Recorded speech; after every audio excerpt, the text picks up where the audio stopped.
Bismillahirrahmanirrahim. Assalamualaikum warahmatullahi wabarakatuh.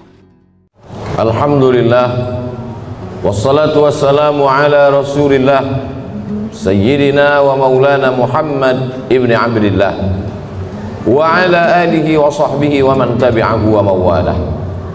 Ashhadu an la ilaha illallah wahdahu la syarika lah wa ashhadu anna sayyidina Muhammadan abduhu wa rasuluhu la nabiyya ba'dah. Allahumma salli ala sayyidina Muhammadin nabiyil ummi wa ala alihi wa sahbihi wa barik wa sallim.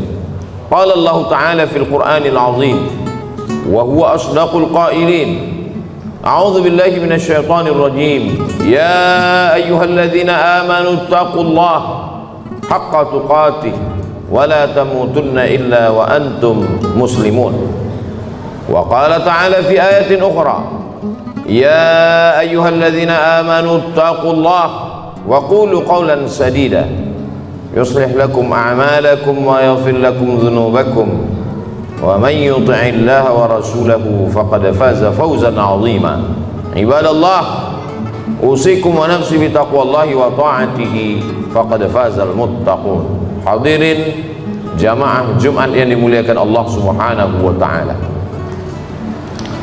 Seandainya manusia duduk 500 tahun termenung untuk memikirkan dia datang dari mana, dia akan kemana, dan untuk apa dia berada di sini, maka niscaya dia tidak akan pernah mampu menjawab. Begitu kata filosof dari Yunani. Karena keterbatasan akal manusia untuk menjawab pertanyaan dari mana, mau kemana, untuk apa, maka Allah dengan Rahman dan Rahimnya mengutus Sayyidina wa Maulana Muhammad sallallahu alaihi wasallam. Karena kalau hanya untuk merenung hidup ini akan membingungkan, maka beliaulah yang memberikan jawaban berdasarkan wahyu dari Allah Subhanahu wa taala. Dari mana kita datang? Wa idz akhadha rabbuka min bani adama min zuhurihim dzurriyyatahum wa asyhadahum ala anfusihim alastu bi rabbikum. Ingatlah ketika Allah sudah mengambil persaksian perjanjian dari kamu semua. Belum ada darah, belum ada kuku, belum ada bulu, belum ada rambut, belum ada daging. Ketika itu ruh kita semua sudah berkumpul di hadapan Allah Subhanahu wa taala. Dan Allah bertanya dengan satu pertanyaan, alastu bi rabbikum, bukankah aku ini Rabb kamu? Lalu kita semua menjawab, bala syahidna, kami bersaksi engkau adalah Rabb kami. Dari sanalah kita datang. Ini bukan tempat kita, ini tempat perantauan, tempat ujian, tempat jalan-jalan. Nanti kita akan kembali ke tempat asal kita. Maka semua yang kembali selalu kita sebut inna lillah wa inna ilaihi raji'un. Semuanya kembali. Di tempat perantauan hati memang tidak tenang, selalu ingin pulang. Maka selalu keluar ungkapan ar-rahah fil jannah. Ketenangan itu nanti di kampung halaman tempat asli kita di surga, bersama Allah, bersama Rasulullah sallallahu alaihi wasallam. Setelah kita tahu, kita sadar kita datang dari mana, lalu untuk apa kita di sini? Wa ma khalaqatul jinna wal insa, tidaklah aku ciptakan jin dan manusia illa liya'budun, kecuali hanya untuk satu saja, beribadah. Kalaulah hidup hanya untuk beribadah, lalu bagaimana dengan perdagangan, perniagaan, pertanian? Bagaimana dengan membesarkan anak-anak? Disitulah kasih sayang Allah. Yang berdagang pun juga bernilai ibadah. Melangkahkan kaki dari rumah, bismillahirrahmanirrahim, wa'tasamtu billah, la haula wa la quwata illa billah. Maka sesungguhnya di dalam tokonya, di dalam rukonya, di dalam pasarnya dia sedang beribadah. At-tajir seorang pedagang, as-saduq jujur, al-amin amanah, tidak curang, tidak bohong, tidak tipu, tidak dusta. Ma'an nabiyyin, mereka bersama dengan para nabi, was-siddiqin, bersama dengan orang yang benar, was-syuhada, bersama orang mati syahid, wassalihin, mereka akan bersama dengan orang-orang yang saleh. Mereka beribadah. Seorang ulama ahli tasawuf bersama diberi nama Imam Junaid Al-Baghdadi. Kita selalu mengenal bahwa Islam ini iman, itulah dia akidah. Islam itulah dia salat, zakat, haji, umrah, puasa. Dan ada yang disebut dengan ihsan. Ihsan hubungan batin, spiritual, mensucikan hati. Suci itu bahasa Arabnya safa. Orang yang mensucikan hati, man safa qalbuhu lillah. Mereka yang bergelimang, bergelut dengan ilmu mensucikan hati disebut dengan orang-orang menekuni ilmu tasawuf. Maka di antara ulama besarnya adalah Imam Junaid Al-Baghdadi.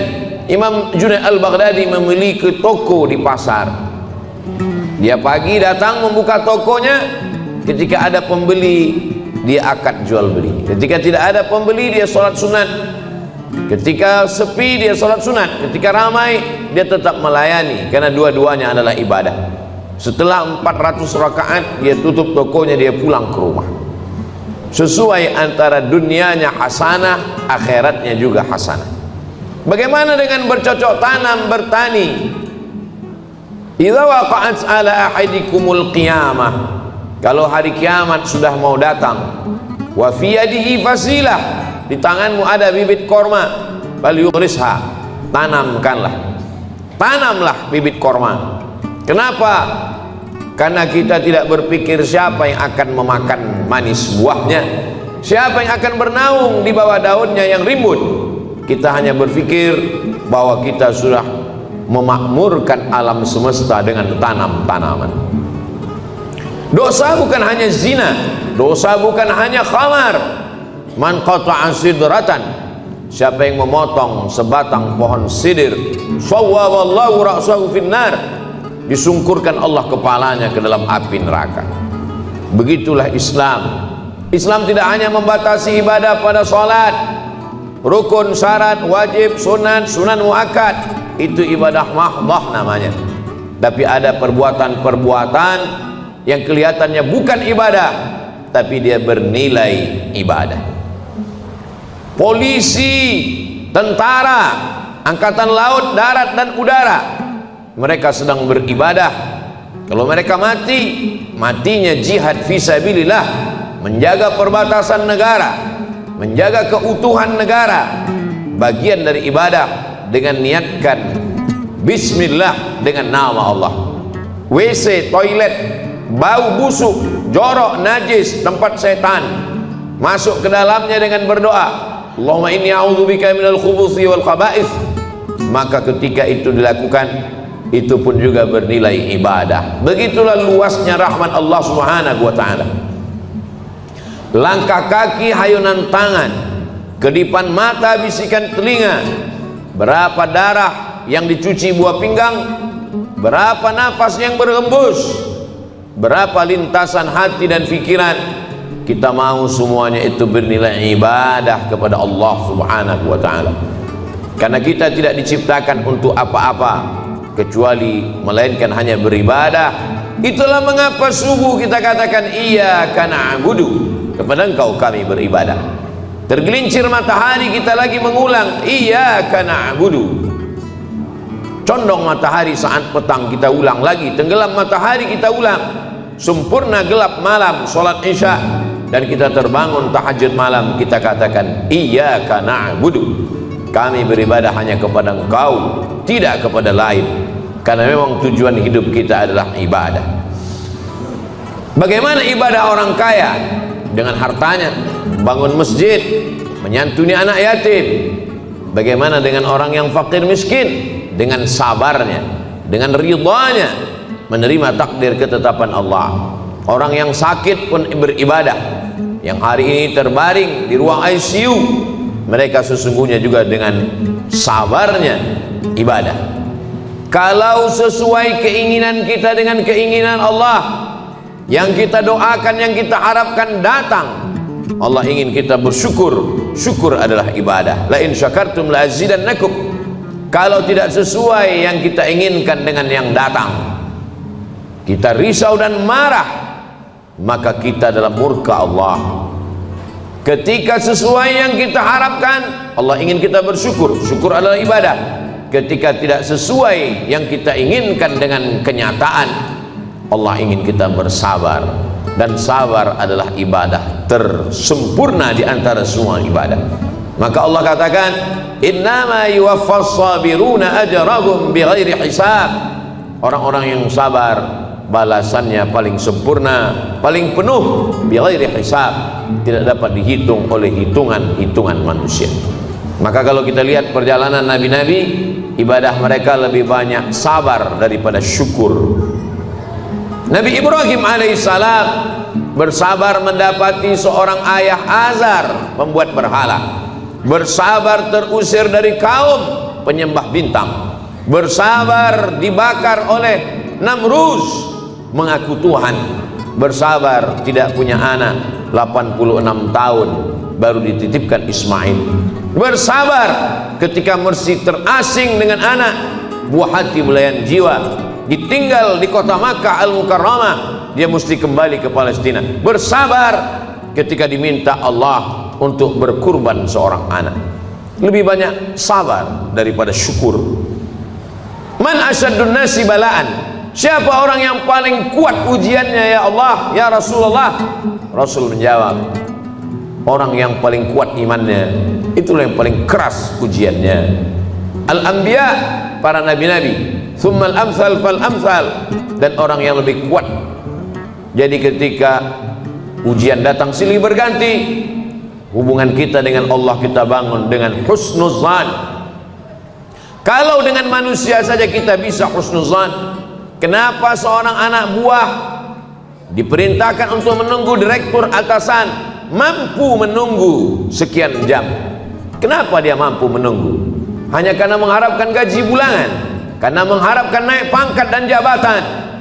Dia husnuzon dengan atasannya. Mengapa kita tidak pernah husnuzon dengan yang paling tinggi, paling mulia, paling agung, paling teratas di antara semua atasan? Dialah Allah. Kita husnuzon kepada Allah subhanahu wa ta'ala. Menyenangkan atau menyusahkan, baik atau tidak baik, itu menurut pandangan kita. Dalam pandangan Allah semuanya baik. Maka kita mintakan kepada Allah yang baik menurut Allah. Berapa banyak anak-anak menganggap orang tua tidak sayang. Anak berharap ingin dibelikan handphone, anak berharap ingin dibelikan sepeda motor, anak berharap ingin dibelikan mobil. Orang tua yang tidak membelikan keinginannya menganggap orang tua tidak sayang. Padahal itulah orang tua yang sayang. Dia tidak ingin anak ini rusak, dia tidak ingin anak ini kecanduan game online, dia tidak ingin anak ini akalnya tidak dipakai untuk belajar. Seorang anak saja sulit untuk menangkap logika seorang ayah, bagaimana dengan logika Allah subhanahu wa ta'ala? Maka hubungan kita dengan Allah yang paling indah adalah hubungan husnuzan. Buah daripada husnuzan adalah ridha. Sebelum matahari terbit kita sudah katakan aku ridha, raditu billahi rabba, aku ridha menerima segala ketetapanmu ya Allah. Orang yang paling bahagia adalah sururul qalbi bimururil qada, hati merasa bahagia melewati perjalanan takdir Allah subhanahu wa ta'ala. Sampai kapan? Lelah, letih, kecewa, sakit hati, marah. Sampai kapan? Sampai akhirnya kita tidak lagi mampu berkata dan berbuat apa-apa. Muda, belia, terang benderang, sampai pada akhirnya menguning, layu dan mati. Di sini tempat kita sejenak singgah dalam perjalanan panjang, mampir sejenak ke pom bensin, ke toilet, berwudu, makan, istirahat.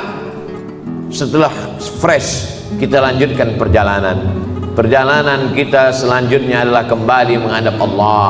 Ketika kita sudah lulus dengan berbagai macam ujian, ridha, sabar, tawakal, berat ujian hidup, ada yang maha besar tempat mengadu. Angkat kedua tanganmu, katakan Allahu Akbar.